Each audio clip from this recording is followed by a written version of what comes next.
It's early morning in Washington, D.C. The city is waking up. Cars hum along the streets. Steam rises from coffee cups. High above the earth, a small cone-shaped object is falling at incredible speed. Inside it is the deadliest invention humans have ever made. As it enters the atmosphere, the heat is unimaginable, hotter than the sun's core, reaching 100 million degrees Celsius. A fireball erupts, turning everything within half a mile into ash. Then comes the blast wave, air moving faster than the speed of sound, smashing buildings for miles. Winds stronger than any storm tear through the streets.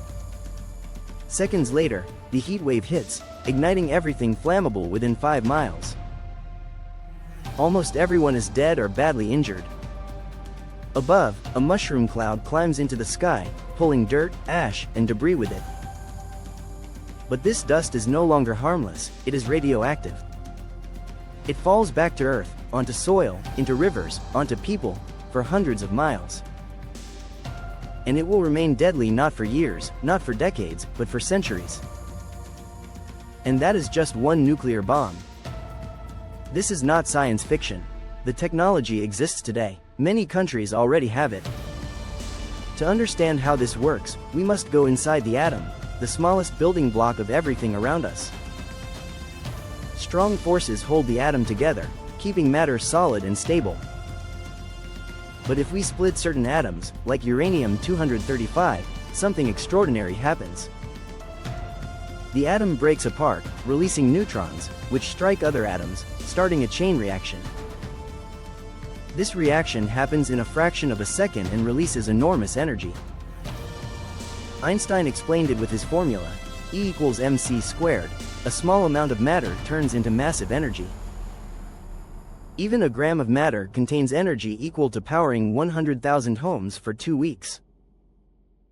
The bombs dropped on Japan in 1945 were fission bombs, splitting heavy atoms. Then came fusion bombs, which smash light atoms together, like in the sun's core. Fusion bombs are thousands of times more powerful than the one that destroyed Hiroshima. The first nuclear bombs were built during World War II under the Manhattan Project. The United States dropped 2 bombs on Japan, over 200,000 people died, and the war ended. But the world had changed forever. In 1949, the Soviet Union tested its own nuclear bomb. The nuclear arms race had begun. For decades, the US and Soviet Union built more weapons, each deadlier than the last. At the peak of the Cold War, the world had over 40,000 nuclear warheads. Nuclear weapons changed the purpose of war itself. Before 1945, armies fought to win battles. After nuclear weapons, the goal became preventing war altogether. This idea is called deterrence. It means, if you attack me with nuclear weapons, I will destroy you in return. No one wins. For deterrence to work, 3 things are needed: credibility, second strike power, and red lines. Credibility means your enemy must believe you will use the weapon if pushed. Second strike power means even if they hit you first, you can still hit back. Red lines are the triggers that define when you would use nuclear weapons.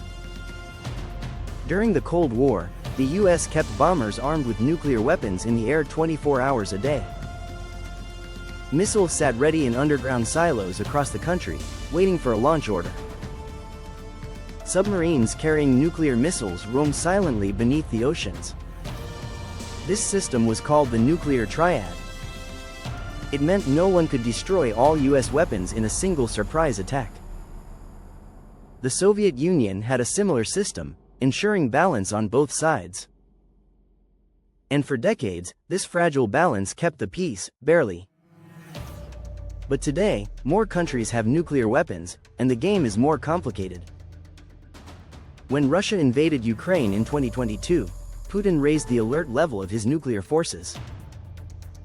The West hesitated, unsure how far they could go without crossing his red line. Weapons were sent slowly at first, testing his reactions. This wasn't just bluffing, it was deterrence in action. India and Pakistan both have more than 170 nuclear warheads. They have fought wars over the disputed Kashmir region. Pakistan keeps its rules vague, hinting it might use nukes if India crosses certain lines. India does the same, keeping its red lines unclear to make Pakistan think twice. This uncertainty keeps both sides from going too far. China has vowed to take Taiwan, even by force if necessary. The US protects Japan and South Korea with its nuclear umbrella. But America stays deliberately vague about Taiwan, keeping China guessing. That uncertainty is part of deterrence. It stops Beijing from making a move. North Korea has around 50 nuclear warheads and missiles that can reach the United States. Its leaders say if anyone tries to remove them from power, they will use nuclear weapons. This makes North Korea unpredictable and very dangerous.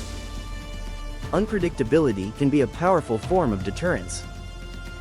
Many people say the world should ban nuclear weapons altogether. 73 countries have signed a treaty promising never to build them. But nuclear weapons cannot be uninvented. If every country disarmed, one could secretly rebuild and gain overwhelming power. Without trust, total disarmament could make the world even more dangerous. We are now entering a third nuclear era. It is no longer just two superpowers. Today 9 countries have nuclear weapons. China is rapidly expanding its arsenal. North Korea continues to test missiles and show off its power. India and Pakistan maintain their nuclear standoff along the border. The more players in the game, the greater the chance of a mistake. A misunderstanding, a miscalculation, or a reckless decision could start a chain reaction. History shows we can step back from the brink.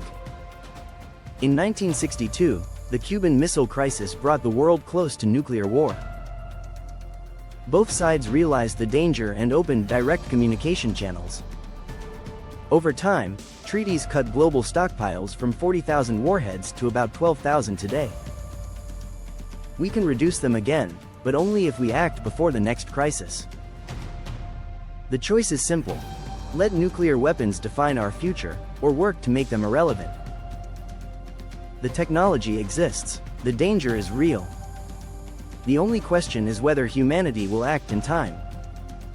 This is not just about nations and leaders, it is about all of us. Nuclear weapons are the one invention that could erase civilization in a single day. Deterrence has worked so far, but it relies on fragile human judgment. All it takes is one misstep for the system to fail. The Cold War showed us both the danger and the possibility of restraint. The Cuban Missile Crisis nearly destroyed the world, but it also pushed leaders to talk. Talks and treaties pulled us back from the edge before. They can again. But this time it is not just two powers, it is many, each with its own ambitions. More weapons mean more risks. More rivals mean more red lines to cross.